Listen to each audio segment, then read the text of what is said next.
The Tree That Grew to the Moon by Eugenie Fernandes. It was a sizzling summer day. Lena did not want to play outside anymore. Too hot, she said. I'm going home. On the way, she found a baby tree, uprooted and limp, lying on the sidewalk. "Oh," said Lena, "poor thing." Carefully, she picked it up and hurried home. Lena took the tree into the shower to cool it off. The baby tree liked the shower. Then Lena planted the baby tree in a bag of dirt in the middle of her room. "Maybe you shouldn't plant it there," said Mother. "Why not?" said Lena. "What could happen?"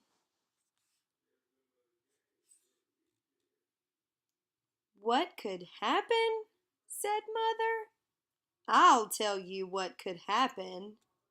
The roots could wiggle down into Mr. Pod's apartment and get all tangled up with his stuff.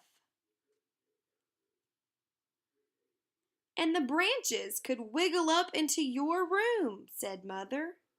Lena smiled. "It would be a jungle in there." "Exactly," said Mother. "How will I find you then?" "You won't," said Lena. "I will find you."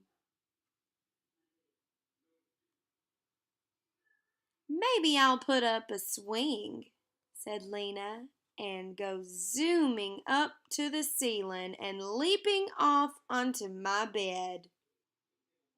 "That would make a terrible racket," said Mother. "When Auntie Grump comes for a visit, she will say, 'What is the horrible noise?'" "Really, dear, you have such uproarious neighbors." "Then she will leave without finishing her tea." "I will leap quietly," whispered Lena. "I certainly hope so," said Mother. "I might build a tree house in my bedroom," said Lena, "with bridges and trap doors and pulleys for hauling up food." "All of my friends will come over to play, and they'll probably stay for a month, maybe two." Mother shook her head. "Imagine the chaos," she said.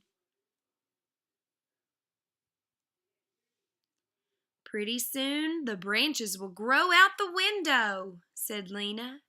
"Then all sorts of wild creatures will come to live in my tree." "Good grief," said Mother.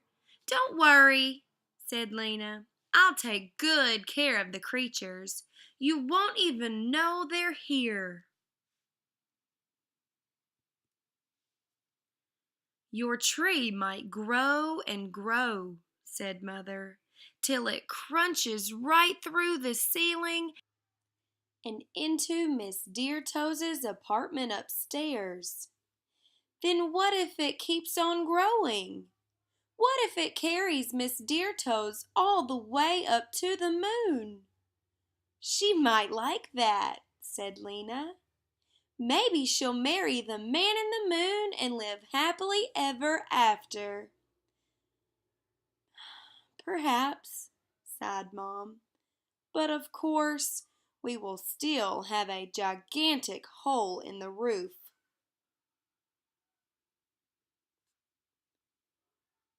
"In the winter, there will be snowdrifts in the bedroom," said Mother. "Excellent!" cried Lena. "I will build an igloo over my bed."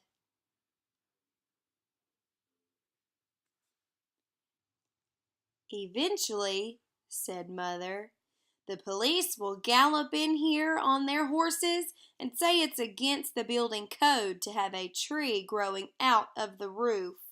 What then?" Said Lena. Then I will plant my tree outside in that space in the sidewalk.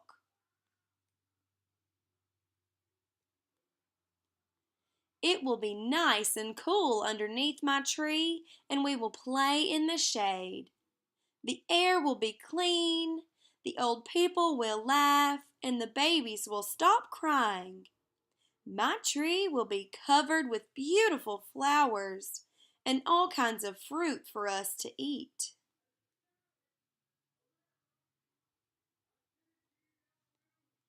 The mayor will be so happy he'll have to party for the whole city right here on our street.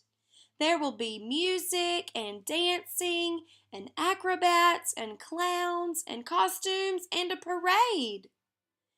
Miss Deertoes will come back down with the man in the moon and maybe some Martians too. It will be fantastic. Everybody will love my tree. Mother thought about it for a moment. Finally, she said, I think you're right.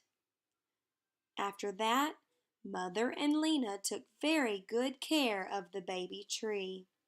They watered it and fed it. They read it stories and played music to help it grow.